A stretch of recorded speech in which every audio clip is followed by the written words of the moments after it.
Sobat BMKG, dalam 3 hari terakhir, bibit siklon tropis 91S di Samudra Hindia Barat Lampung memberikan dampak tidak langsung berupa hujan dengan intensitas sedang hingga sangat lebat di sepanjang pesisir barat Sumatera dengan hujan tertinggi terukur di Sumatera Barat yang mencapai 128,3 mm per hari.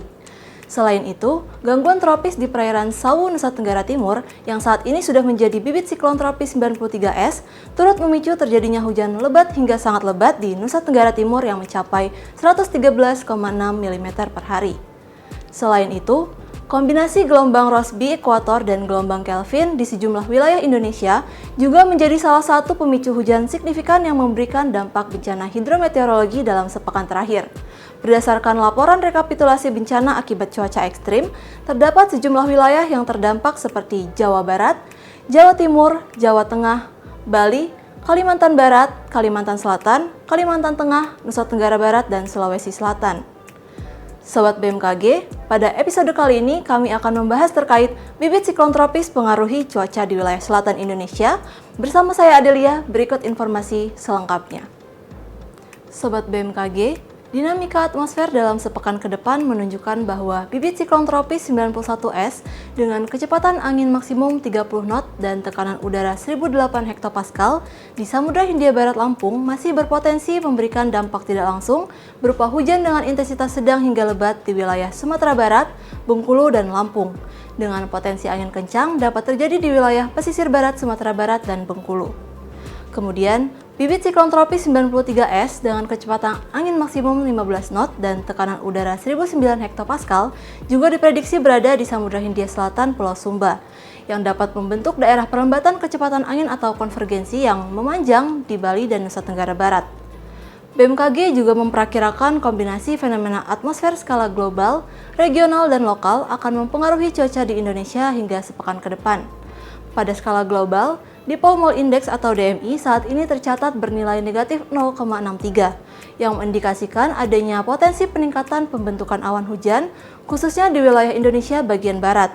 Selain itu, kondisi suhu muka laut yang hangat di pesisir barat Sumatera, perairan selatan Nusa Tenggara Timur dan Papua, kemudian kondisi ENSO yang berada pada kategori netral yang ditandai dengan nilai indeks Nino 3,4 sebesar negatif 0,45 dan indeks SOI sebesar positif 2,7 yang tidak signifikan terhadap peningkatan potensi hujan di wilayah Indonesia bagian timur. Pada skala regional, aktifnya gelombang Kelvin dan gelombang Rossby ekuator di wilayah Samudra Hindia Barat, Kepulauan Mentawai, Pulau Jawa, dan Bali juga berkontribusi pada peningkatan pertumbuhan awan hujan di wilayah tersebut. Cuaca di Indonesia selama periode 12 hingga 14 Desember 2025 umumnya didominasi oleh kondisi berawan hingga hujan ringan. Namun, perlu diwaspadai hujan dengan intensitas lebat yang disertai dengan kilat atau petir dan angin kencang juga dapat terjadi. Dengan kategori tingkat peringatan dini dan wilayah potensi kejadian siaga, hujan lebat hingga sangat lebat di Aceh, Sumatera Utara, Sumatera Barat, Riau, Kepulauan Riau, Jambi, Bengkulu, Lampung, Jawa Barat, Nusa Tenggara Barat, Nusa Tenggara Timur, Kalimantan Tengah, Kalimantan Timur, Sulawesi Selatan, Maluku Utara, Maluku, Papua Tengah, dan Papua Pegunungan. Sedangkan potensi angin kencang terjadi di Aceh, pesisir Sumatera Barat, Bengkulu, Jawa Timur, Kalimantan Selatan, Sulawesi Selatan, Maluku, Papua Tengah, dan juga Papua. Selanjutnya, cuaca di Indonesia selama periode 15 hingga 18 Desember 2025 umumnya didominasi cerah berawan hingga hujan ringan. Namun, perlu diwaspadai hujan dengan intensitas lebat yang dapat disertai dengan kilat atau petir dan angin kencang dapat terjadi dengan kategori tingkat peringatan dini dan wilayah potensi kejadian hujan lebat hingga sangat lebat yang siaga di Jawa Timur, Nusa Tenggara Barat, Papua Tengah, dan Papua Pegunungan. Sedangkan potensi angin kencang terjadi di Banten, Jawa Barat, Jawa Tengah, DI Yogyakarta, Jakarta, Nusa Tenggara Barat, dan Sulawesi Selatan, serta Maluku. Selanjutnya, dapat kami informasikan prospek cuaca seminggu ke depan untuk wilayah Indonesia.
BMKG terus menekankan pentingnya memantau informasi cuaca dari sumber resmi secara berkala.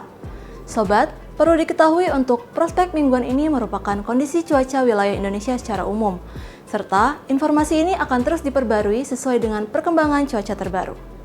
Sobat BMKG, dalam menghadapi potensi cuaca ekstrim dalam beberapa waktu ke depan, BMKG menghimbau masyarakat untuk waspada terhadap cuaca yang dapat berubah sewaktu-waktu, termasuk cuaca ekstrim. Kemudian, menjauhi wilayah terbuka ketika terjadi hujan yang disertai dengan petir.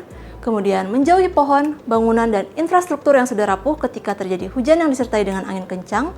Serta siap siaga menghadapi potensi bencana hidrometeorologi seperti genangan, banjir, dan longsor yang berisiko mengganggu aktivitas harian maupun kelancaran transportasi. Kemudian memantau informasi cuaca terkini melalui kanal resmi BMKG di situs web www.bmkg.go.id, kemudian media sosial @info-bmkg dan aplikasi Info BMKG.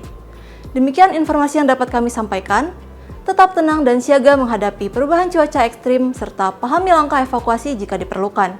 Semoga bermanfaat dalam mendukung kelancaran aktivitas sobat sekalian dalam sepekan ke depan. Kenali cuaca dan lingkungan agar terhindar dari ancaman bencana hidrometeorologi.